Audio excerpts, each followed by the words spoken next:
আচ্ছা শুনলে হ্যাঁ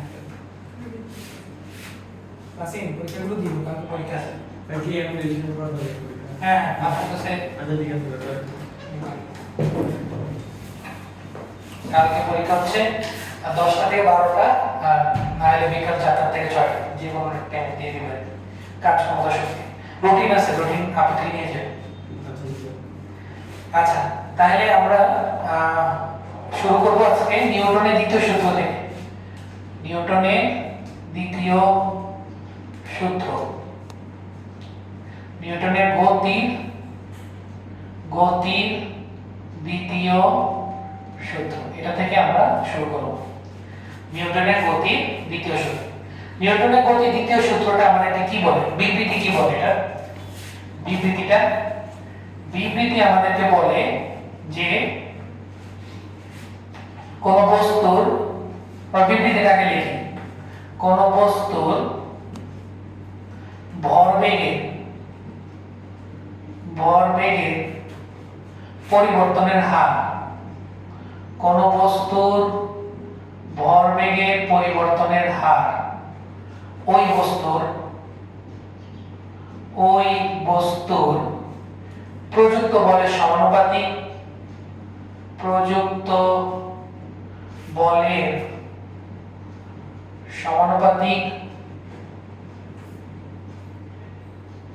ঠিক আছে এবং বল যেদিকে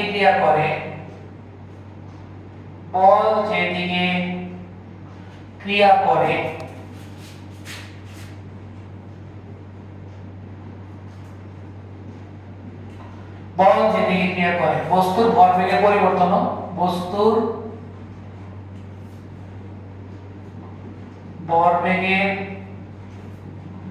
পরিবর্তনও সেদিকে হয়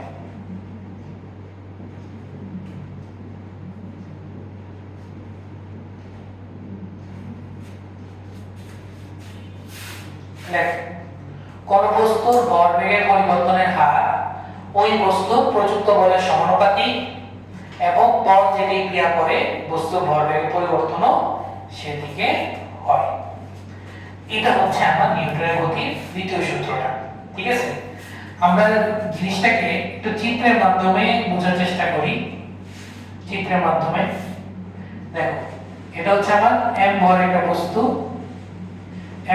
বস্তু সেটা u আদিবেগে গতিশীল m ভর একটা বস্তু আছে সেটা কোন বেগে গতিশীল u আদিবেগে গতিশীল তো u আদিবেগে গতিশীল হলে আমি যদি তার উপর একটা ফোর্স দিই পিছন থেকে যদি একটা বাহ্যিক বল দিই বাহ্যিক বল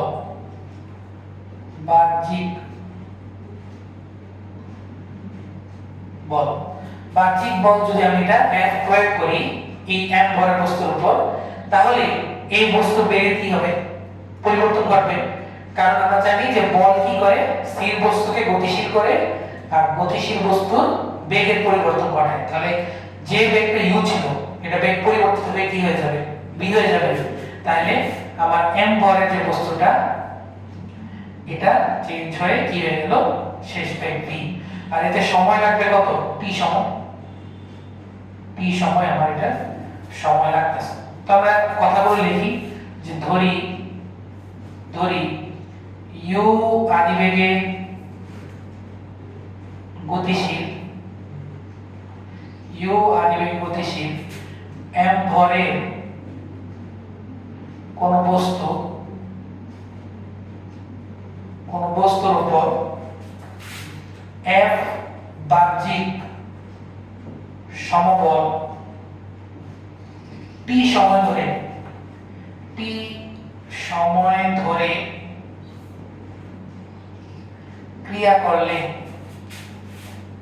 ক্রিয়া করলে শেষ বেগটা কত হয় শেষ বেগ v হলো u আদিবেগে গতিশীল m ভরের কোন বস্তু F বাহ্যিক সমবল t সময় ধরে ক্রিয়া করলে শেষ বেগটা কত হয় তার v হয় ঠিক আছে তাহলে বস্তুর একটা আদি ভরবেগ থাকবে এটা হচ্ছে mu, আর বস্তুর একটা শেষ ভরবেগ থাকবে, এটা হচ্ছে mv। তাহলে আমরা এগুলো একটু লিখতে পারি যে বস্তু আদি ভরবেগ এটা হচ্ছে আমার mu, আর বস্তুর শেষ ভরবেগ যেটা শেষ ভরবেগ সেটা হচ্ছে আমার mv। নরমাল জিনিস, আদি ভরবেগ হচ্ছে mu আর শেষ ভরবেগ হচ্ছে আমার mv। তাহলে আমরা কি ভরবেগের পরিবর্তনটা বের করতে পারি না? ভরবেগের পরিবর্তন বের করা যায়। ভরবেগের পরিবর্তন হবে শেষ মাইনাস আদি, ঠিক আছে? আমি একটু তাড়াতাড়ি দেখাচ্ছি, আমি ধরে নিচ্ছি তোমরা এগুলো পড়ছো, হ্যাঁ? তো আমি একটু স্পিডে এটা দেখাচ্ছি যাতে আমরা ম্যাথে যেতে পারি। ম্যাথ বলে তো ইম্পর্টেন্ট যে বস্তুর ভরবেগের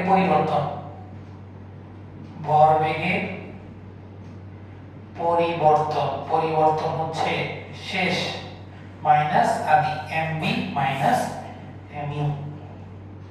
তাহলে সুতরাং বস্তুর ভরবেগের পরিবর্তনের হার মানে কি সমান। তাহলে আমরা কি করব, এটাকে ভরবেগের পরিবর্তনকে সমান দ্বারা ভাগ দিব। তাহলে সমান দ্বারা ভাগ দিই mv minus mu divided by t, mv minus mu divided by t।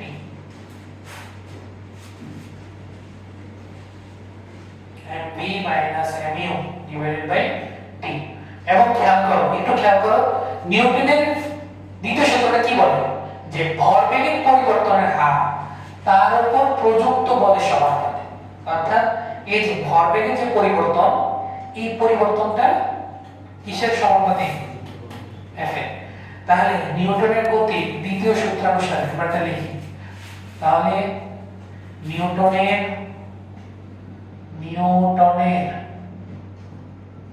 গতির দ্বিতীয় সূত্রানুসারে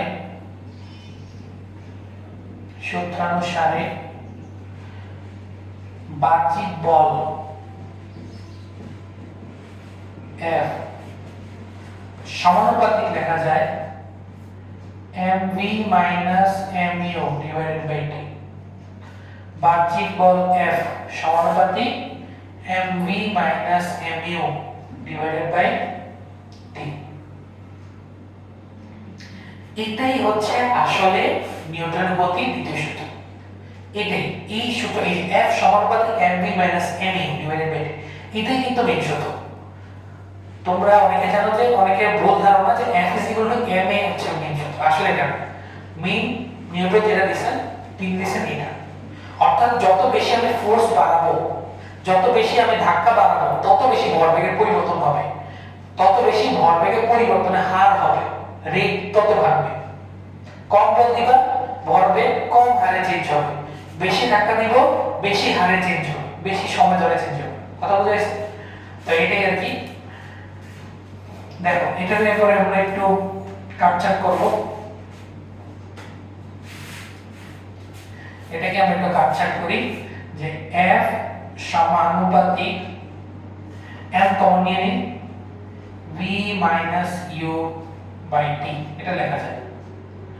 তাহলে বা F সমানুপাতিক কি লেখা যায় ma, যেখানে a এর মান হচ্ছে শেষ মাইনাস আদি divided by t, v minus u by t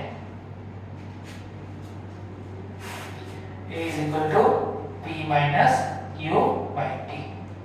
তো সমানুপাতিকের জায়গায় সমান চিহ্ন লিখি আমরা আগে। কনস্ট্যান্ট হচ্ছে k, হচ্ছে আমার সমানুপাতিক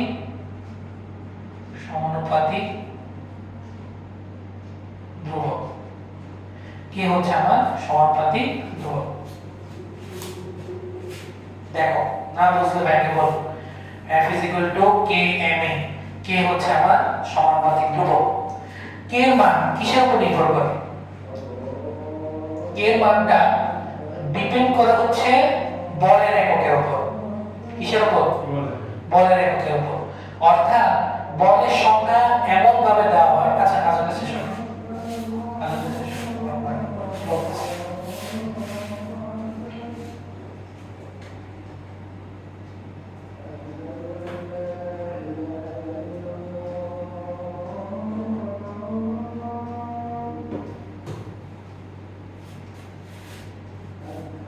তাছাড়া কি শরীর খারাপ নাকি না ভাই লাগতেছে ঘুম হয়নি জি ভাই একটা পরীক্ষা কি পরীক্ষা দিয়ে আসছো তো না না এই যে স্কুলের পরীক্ষা স্কুলগুলো তো কালকে শেষ না হ্যাঁ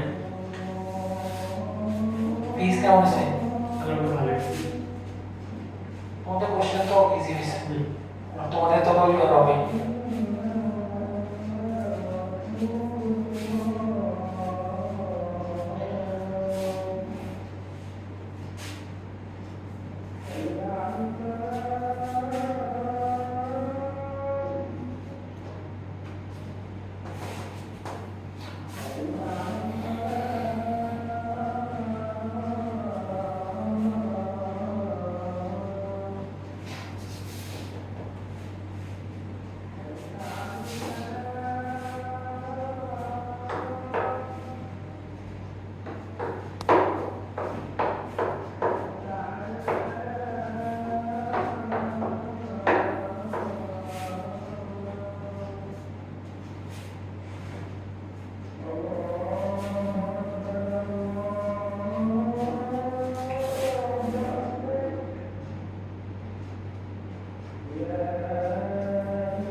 দেখো তাহলে সমানুপাতিক k এর মান এমন ভাবে ব্যাখ্যা করা হয় যেন আমার 1 কেজি ভরের একটা বস্তুর উপর যদি আমি 1 নিউটন বল প্রয়োগ করি তাহলে তার ত্বরণ কত হবে 1 মিটার পার সেকেন্ড স্কয়ার কথা বোঝা গেছে তাহলে k যে সমানুপাতিক ধ্রুবক এই ধ্রুবকের মানটা বলের এককের উপর ডিপেন্ড করতেছে বলের একক কি বলের একক হচ্ছে নিউটন নিউটনকে ভাঙলে কি আসবে KG metre per second square তার মানে হচ্ছে 1 কেজি ভরের বস্তুর উপর যদি আমি 1 নিউটন বল প্রয়োগ করি তাহলে তার ত্বরণ কত হচ্ছে 1 মিটার পার সেকেন্ড স্কয়ার তাহলে আমার k এর মান কি হয়ে যাবে তখন 1 হয়ে যাবে না অটোমেটিক্যালি তাহলে k এর মান আমার 1 হয়ে গেল তাহলে সুতরাং f আমরা কি লিখতে পারি m f আমরা লিখতে পারি হচ্ছে m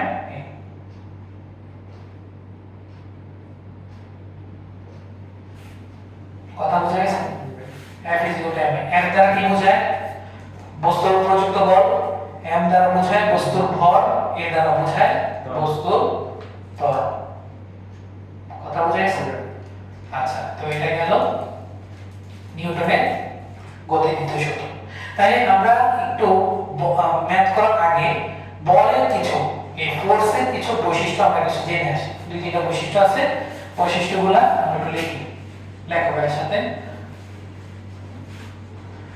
বৈশিষ্ট্যগুলো হচ্ছে বলের কিছু গুরুত্বপূর্ণ বৈশিষ্ট্য বলের কিছু গুরুত্বপূর্ণ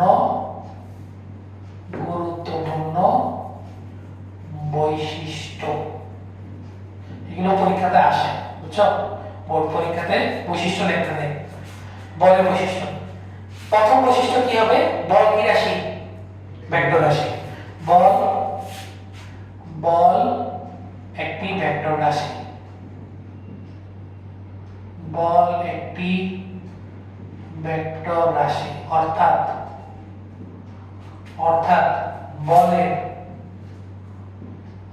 বলের মান ও দিক উভয় আছে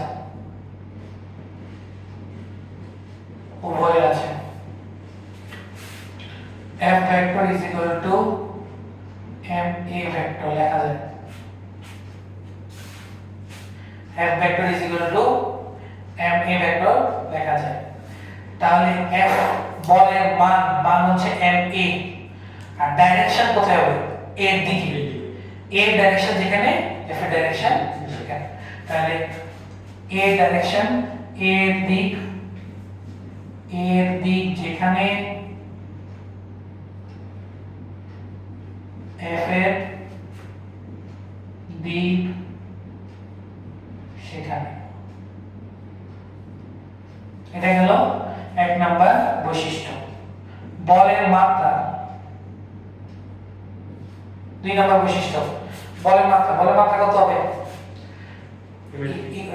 ইকুয়েশন দেখতে বোঝা যায় ভরের মাত্রা হচ্ছে m আর l t ইনভার্স 2, তাহলে m l t ইনভার্স 2 এটা গেল বলের মাত্রা। আর 3 নাম্বার সবচেয়ে ইম্পর্টেন্ট বল সর্বদা জোড়ায় জোড়ায় কাজ করে বা জোড়ায় জোড়ায় ক্রিয়া করে, জোড়ায় জোড়ায় ক্রিয়া করে, বল সর্বদা জোড়ায় জোড়ায় ক্রিয়া করে। এখন ভাই বলতে পারো যে জোড়ায় জোড়ায় কিভাবে ক্রিয়া করে। খেয়াল করো, যখন কোন একটা আমি চিত্র এঁকে বুঝাই, আমি চিত্রটা এঁকে দিই। মনে করো একটা বস্তু m ভর একটা বস্তু, এটা কি একটা সারফেসের মধ্যে আছে না? সারফেসের মধ্যে আছে। তো সারফেসের মধ্যে থাকলে তাদের মধ্যে ঘর্ষণ হবে কিনা? অবশ্যই ঘর্ষণ হবে। যখন তুমি বস্তুটাকে m বলে টানবা তখন অটোমেটিকলি সাথে সাথে এই ভর আর তলের মধ্যে একটা ঘর্ষণ তৈরি হবে এবং ওই ঘর্ষণের কারণে একটা বাধাদানকারী বল তৈরি হচ্ছে এবং বাধাদানকারী বল অবশ্যই এই পৃষ্ঠের উপর বরাবর কাজ করবে। তাহলে এটা কি লিখতে হবে? স্মল f ঘর্ষণ বল। তাহলে কেন এই সিস্টেমে কয়টা বল আছে? জোরে জোরে কাজ করতেছে না? f আর স্মল f জোরে জোরে কাজ করতেছে। প্রযুক্ত বল দিচ্ছি, প্রযুক্ত বলের কারণে আমরা কি পাইতেছি?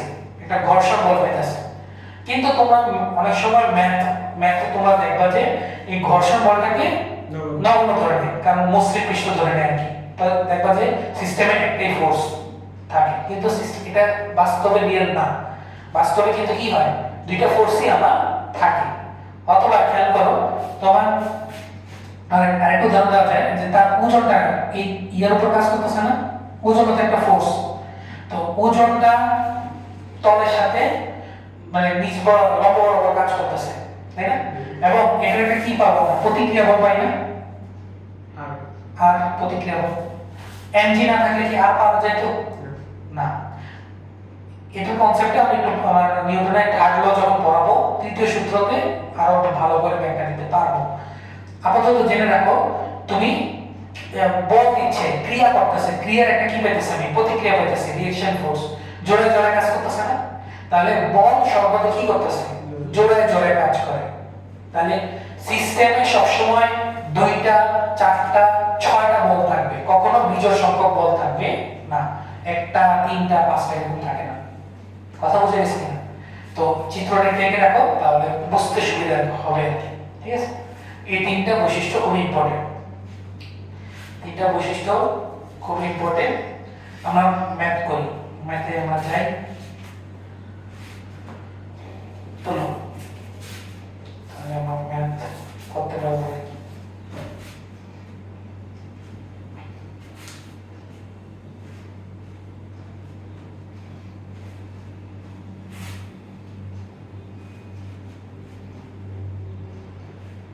ঠিক আছে? তাহলে আমরা ম্যাথ করি। প্রথম ম্যাথ,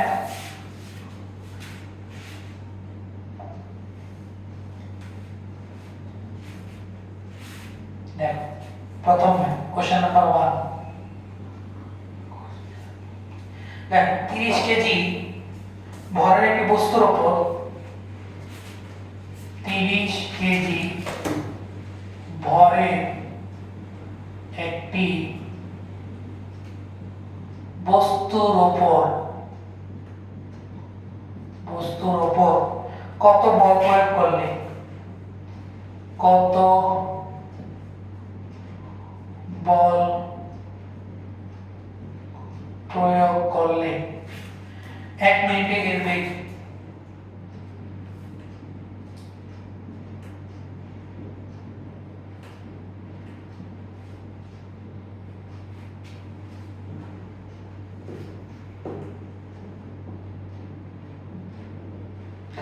কিলোমিটার পার আওয়ার বৃদ্ধি হবে।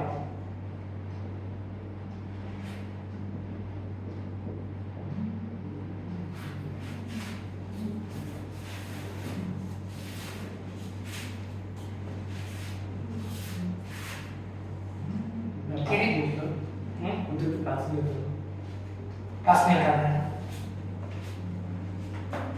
30 কেজি ভরে একটি বস্তুর উপর কত বল প্রয়োগ করলে 1 36 kilometre per hour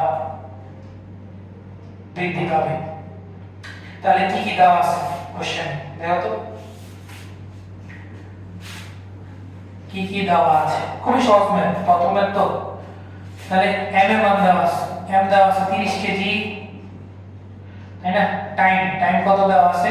1 minute. 1 minute মানে কত সেকেন্ড? 60 সেকেন্ড। আর ডেল ভি দেওয়া আছে, বেগের পরিবর্তন, বেগ বৃদ্ধি দেওয়া আছে 36 কিলোমিটার পার আওয়ার। তো এটাকে কিসে নিতে হবে? ভাগ দিতে হবে।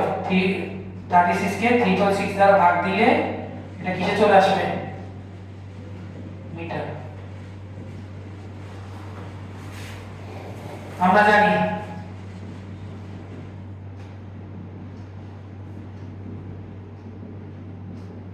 F is equal to ma,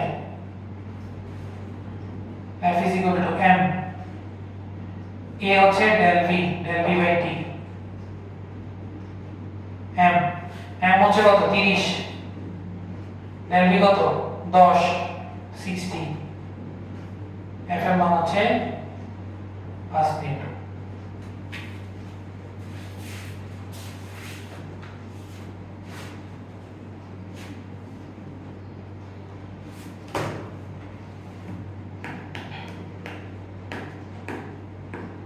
দেখো না বুঝলে ভাইকে বলবো।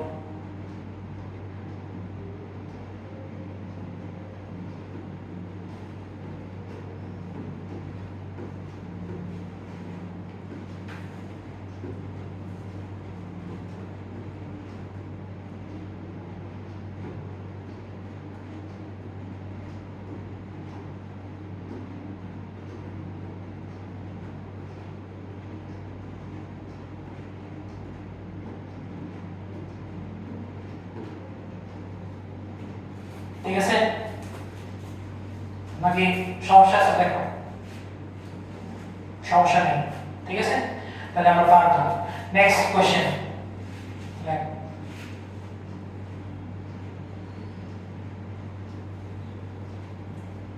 নেক্সট কোশ্চেন হচ্ছে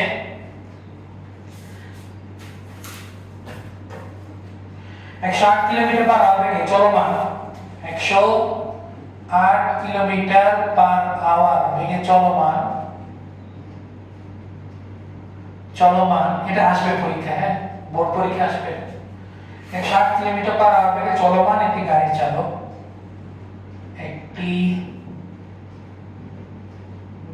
চালক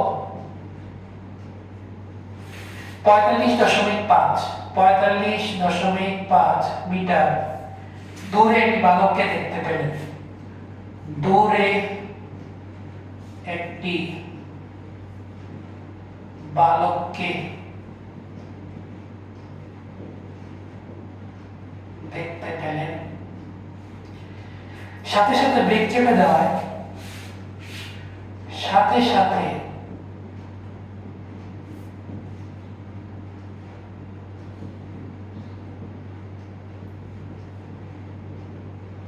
ব্রেক চেপে দেওয়ায় বালকটি 50 সেন্টিমিটার সামনে এসে বালকটি 50 সেন্টিমিটার সামনে এসে গাড়িটি থেমে গেল।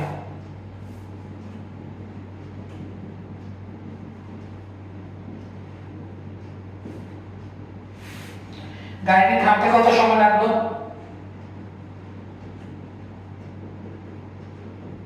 গাড়িটি থামতে কত সময় লাগলো?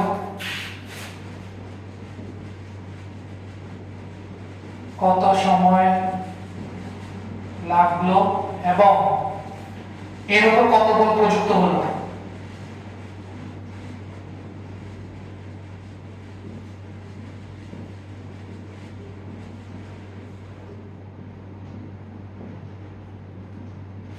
ঠিক আছে, তোমার ভর দেওয়া আছে 1000 কেজি। কত?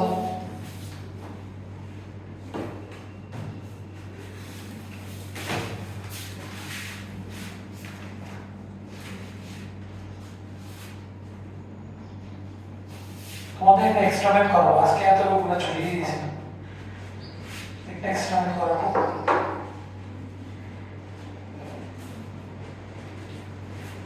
তাসিম শিখ পাইছিল এটা না আপনার থেকে শিখে নেই।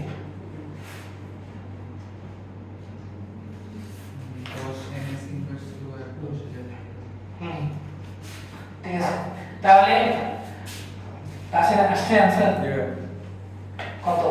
এটা 10 সেকেন্ড বস্তু আর হচ্ছে 10 এগুলো সহজ ম্যাথ। দেখো তাহলে কি হলো যে একটা গাড়ি আছে 1000 কেজি ভর একটা গাড়ি আছে, তার ভেলোসিটি কত 108 কিলোমিটার পার আওয়ার। এটা কিসে নিতে হবে?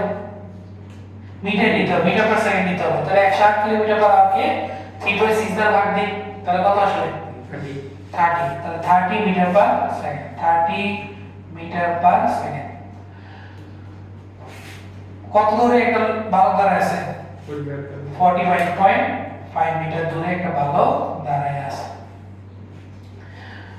সাথে সাথে ব্রেক চেপে দেওয়ায় বালকটি কত সেন্টিমিটার সামনে গাড়ি থেমে যায়? 50। তাহলে 50 সেন্টিমিটার সামনে মানে 0.5 মিটার দূরে যদি গাড়িটা থেমে যায়, গাড়িটা কি হয়ে গেল এখানে? গাড়িটা এখানে থেমে গেল। শেষ বেগ কত? 0। তাহলে অতিক্রান্ত দূরত্ব কত তাহলে? 45 মিটার না? 45 মিটার। ভর দেওয়া আছে 1000 কেজি। তাহলে টাইম বের করতে বলছে, কত টাইম লাগছে 45 মিটার যাইতে, আর কত ব্রেক চাপাতে একটা বাধা দাঁড়াতে বল আসছে না? ব্রেক যে চাপছে, তো ব্রেক চাপাতে মাটির উপর চাকা কি করছে না ফোর্স দিছে, এটাকে থামানোর জন্য তো বাধা দিছে, বাধাকে বল বের করতে বলছে। তাহলে আমরা আগে মন্দনটা বের করে নিই। মন্দনটা বের করে নিই। আমরা জানি v square equal to u square plus 2as, বা v হচ্ছে 0, u হচ্ছে কত 30 প্লাস 2a, এর মান জানি না, s এর মান জানি 45। তাহলে বা 90a is equal to minus 900। সুতরাং এর মান আমি পাবো -10 metre per second square, -10 metre per second square. তাহলে এখান থেকে টাইমটা বের করা যায়। আবার a is equal to v minus u divided by t। a এর মান -10, v হচ্ছে 0 মাইনাস u কত 30 divided by t। তাহলে বা t সমান -30 বাই -10, কাটাকাটি যায় 3। তাহলে t এর মান কত আসে 3 সেকেন্ড। t এর মান 3 সেকেন্ড। তাহলে সুতরাং f is equal to আমরা চলে আসবে m কত 1000 ইনটু a মান -10, তাহলে आंसर আসবে -10000 নিউটন। তো মাইনাস দ্বারা কি বোঝায় আসলে? বাধা দানকারী বল, ডাইরেকশন না, আসলে বাধা দানকারী বলটা বোঝাচ্ছে। তাহলে এটা आंसर বক্স করাগুলা आंसर। বাধা দানকারী বলটা আমরা এটা বুঝাইছি মাইনাস দিয়ে, ঠিক আছে? দেখো না বুঝলে বাকি বল, আর বুঝলে তোমাদের একটা এক্সট্রা ম্যাথ করে, এক্সট্রা ম্যাথটা করলে ভালো লাগবে। দেখ ভাইয়ের সাথে বুঝে নি, হ্যাঁ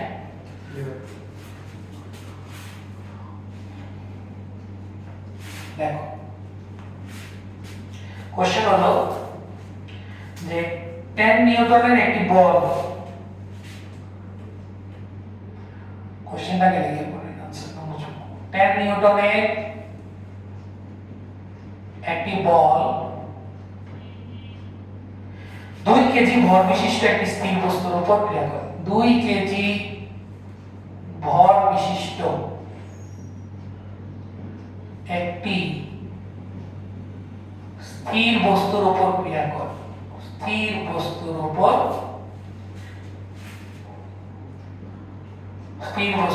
ক্রিয়া করে। যদি 4 সেকেন্ড পর বলের ক্রিয়া বন্ধ হয়ে যায়,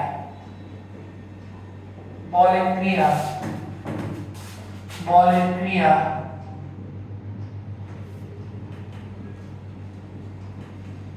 বন্ধ হয়ে যায়, তবে প্রথম থেকে 8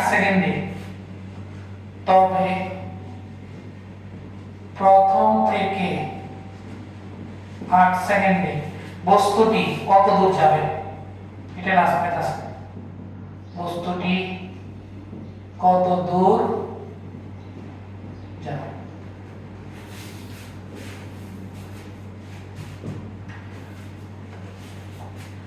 এটাই আজকে শেষ কোশ্চেন।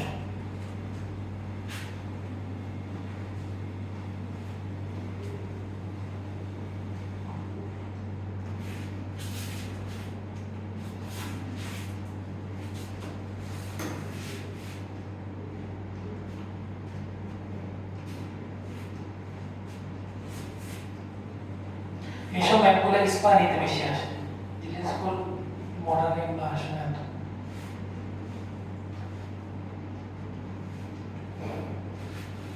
10 নিউটন একটি বল 2 কেজি বল বিশিষ্ট একটি স্থির বস্তুর উপর ক্রিয়া করে, যদি 4 সেকেন্ড পর বলের ক্রিয়াটা কি হয়ে যাচ্ছে? 120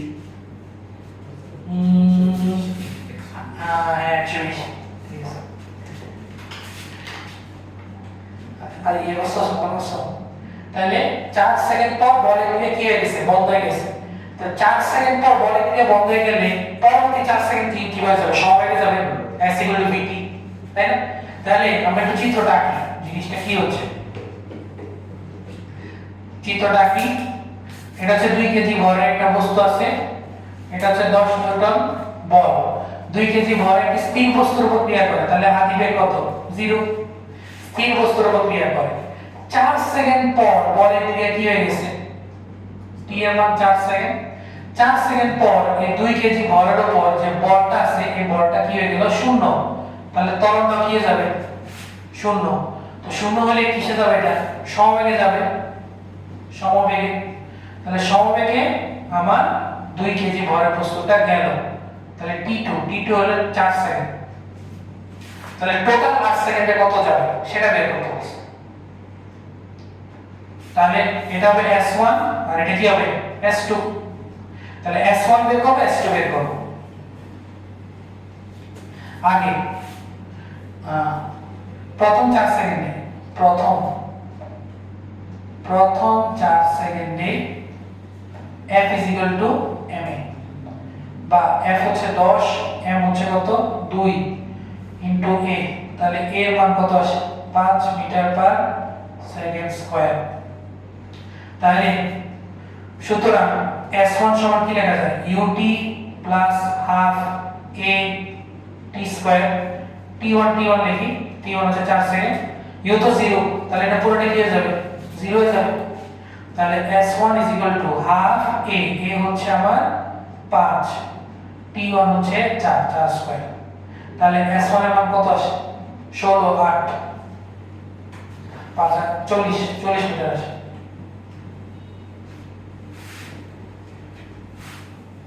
40 মিটার আসে। তাহলে সমত্বরণে গেছে, এটা তো বের করলাম, সমত্বরণে গেছে s1 চলে আসছে। পরবর্তী এসে গেছে সমবেগ, তো বেগ ভেলোসিটি বের করতে হবে। তাহলে 4 সেকেন্ড পর বেগ, 4 সেকেন্ড পর বেগ বের করতে হবে। v = u + at, তাহলে u0 এর মান হচ্ছে 5 আর t হচ্ছে আমার 4, তাহলে 20। তাহলে 20 মিটার/সেকেন্ড এত বেগে তো গেছে পরবর্তী 4 সেকেন্ডে সমবেগ। 4 সেকেন্ড পর যে বেগ ছিল এই বেগে বস্তু শেষ 4 সেকেন্ড গেছে। তাহলে সুতরাং শেষ 4 সেকেন্ডে অতিক্রান্ত দূরত্ব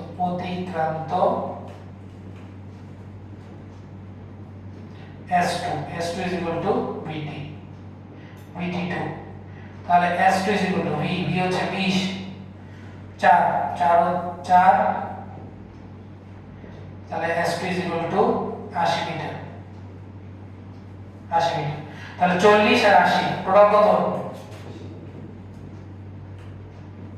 s1 + s2, তাহলে 40 + 80 সমান কত আসবে? 120। দেখো না বুঝতে পারবে বল কোন জায়গাটা বুঝো নাই?